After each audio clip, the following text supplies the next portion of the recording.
નમસ્કાર, હું રાજ. આપ જોઈ રહ્યા છો સ્પાર્ક ટુડે ન્યૂઝ. કાલાવાડ તાલુકામાં ગ્રામ્ય કનેક્ટિવિટી વધુ સુદૃઢ બનાવવાના હેતુથી પંચાયત માર્ગ અને મકાન વિભાગ દ્વારા ₹5.20 કરોડના ખર્ચે બે મહત્વપૂર્ણ ગ્રામ્ય માર્ગોના રીસર્ફેસિંગની કામગીરી પૂર્ણ કરવામાં આવી છે.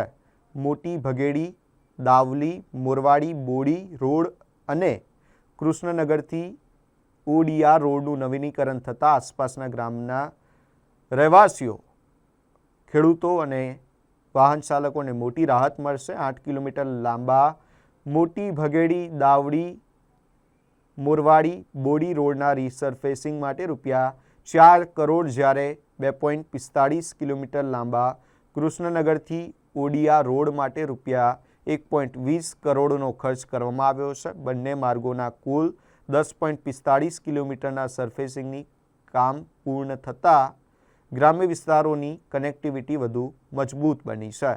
માર્ગોનું નવીનીકરણ થતાં ખેત પેદાશોના પરિવહન સહિત દૈનિક અવરજવર વધુ સુગમ અને સુરક્ષિત બનશે. સ્થાનિકોના લાંબા સમયથી ચાલતા માર્ગોના પ્રશ્નનો પણ ઉકેલ આવ્યો હોવાનો દાવો કરવામાં આવ્યો છે.